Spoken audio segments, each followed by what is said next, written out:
and welcome here to Talk FCB, and welcome back to the channel, guys. It is finally time to play in La Liga this weekend, although actually it's not even coming on the weekend. We've had to wait until Monday, but now this time has come. The gap at the top, it could be about to narrow. We have to win, and we cannot afford any mistakes. So without further ado, let's get to it. Kickoff will be coming to us, like I say, on the Monday night, which will be a strange feeling for us Barcelona fans, but there, we will be kicking off at 9 PM local time from the Camp Nou. And like I say, we come into this game after everybody else in La Liga has played this weekend, including both Real Madrid and Atletico, which means we're well aware of what we have to do, because on Saturday, Real Madrid just about came away from their game against Elche with the 3 points. They did go 1-0 down, but through Karim Benzema scoring both of those goals, one of them there in the dying moments of the game, Real Madrid just about winning that one. But the big result came later on in the evening, also live from Madrid, because somehow 10-man Getafe managed to hold Atletico Madrid to a goalless draw. It was a really tight game, chances there for both sides, but Atletico dropping big points in the title race. Are they feeling the pressure? Because when you look at the La Liga table, that gap that a few weeks ago Atletico Madrid seemed to have built up a massive lead, suddenly that's evaporated. Because although we come into this game right now in third place, the table, if we win, could look very differently. If we can beat Huesca, we'll move above Real by 2 points, and we will be, having played the same amount of games, just 4 behind Atletico.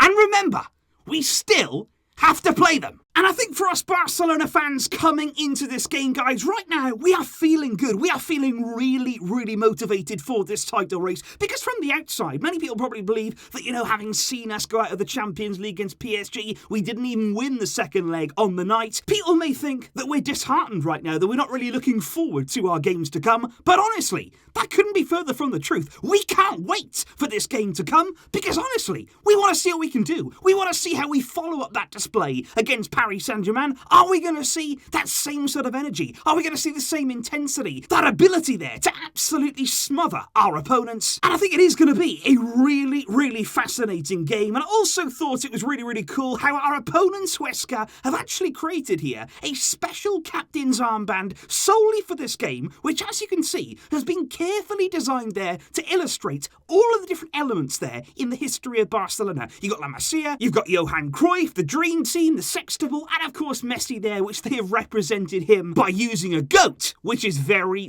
fitting. But although they do come into that game with a nice touch, they are bottom of the league, having endured a very difficult season. Just 3 wins they've managed from 26 games, conceding 40 goals in the process. And for that reason, you would expect here not only a Barca win, but a comfortable win at that at the Camp Nou. But we got to take it seriously. The last thing we want to do right now, given the fact that Atleti have dropped points, given the fact here we showed real promise in midweek, what you don't want to do is suddenly here slip up and let all of that hard work, all of that good momentum fall back down. We must turn up. But I do believe, guys, that coming into this game, not only we as the fans are feeling good, but I also believe they're having listened to Koeman, and in terms of the press conference, which, as you know, there is over on More Talk FCB, the players too, I feel, are feeling very good too, because even though we have played in midweek in the Champions League, the players have got a bit more rest than they usually would have, because actually, I had a check on this, and it's actually been the longest break that we've had in between games since Christmas. We've actually played twice a week for 10 successive weeks. And of course now, I wouldn't say it's a positive from being out of the Champions League, but it is a side effect that could benefit us. We are going to get now more time in between games to prepare and to rest, with our attention firmly on the La Liga title. But I do just want to bring you an injury update here on 2 players, both of whom we are very eager to see back out on the field. Of course, one of those is Ansu Fati. We've all been waiting with such interest to hear news on his recovery, and of course we know that his recovery is taking a bit longer than it was expected. But I do have some positive news here, which has broken over the weekend, because it has been reported there that Ansu Fati should start training back out on the field. First of all, of course, he'll train individually, and then with time, hopefully link sync up with the group, but that could happen there as early as the start of April. So hopefully there, Ansu is going to be back on the field, working hard, and providing there that he doesn't receive any setbacks. It's said that he could join the team before the end of the season,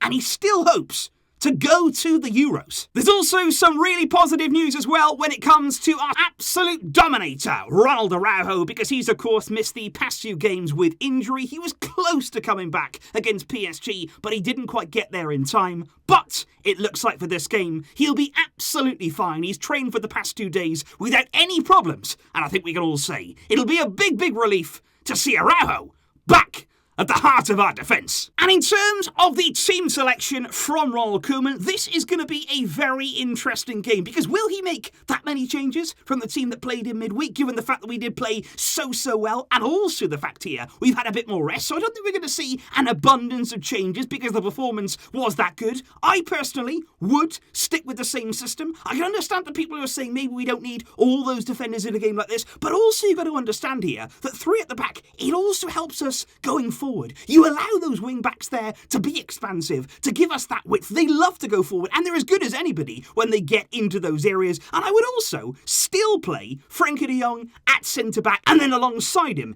if possible, I would love to see not only Mingueza, but also Araujo if he's fit. Araujo and Mingueza alongside de Jong. That for me is absolutely brilliant. I don't really want to see Clement Lenglet. No offence, but I just want to have a game here where we don't give a penalty away. That would be absolutely brilliant. What you can do in this kind of game is actually there, go from a 3-5-2, easily there, into 3 midfielders. De Jong can easily step out of that defence and then become midfielder. It's a very simple transition in and out of possession. In midfield, I think we're most likely to see again Busquets, Pedri. That is certainly Koeman's go-to midfield. And then you got the question of attack. Of course, Messi is going to play in this game, but then you got the question of Griezmann, of Dembele. And Dembele, of course, having missed all of those chances, do you play him? Because yes, he missed them, but he was also in the great position to make them happen. He was a threat in behind. I do believe he'll start, but if it was me here, I would look to try and play Francisco Trincao if possible. He came on against PSG. Again, he looked lively. He deserves a start in one of these games.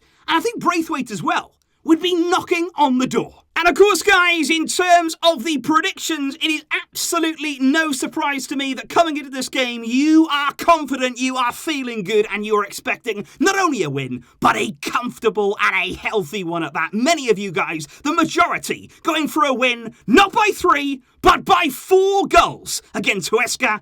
And I hear we're not going to go for a draw. We did that in midweek. We're going to go here for an honest score prediction. I'm going to say Barça 4, Huesca 1. I would love to see us keep a clean sheet, but I don't quite want to bank on that yet before we see who's playing. Let me know all of your thoughts ahead of this game in the comments down below. What are you expecting there in terms of that team selection and in terms of the score and the result? What are you hoping for? Let's hope tomorrow that Barca can continue on the path we've been on. We're making progress. We are feeling good. And if we can win, take another step closer to the top of the league.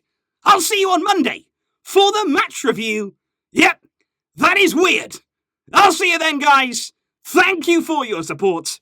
But until next time, as always, Visca El Barça.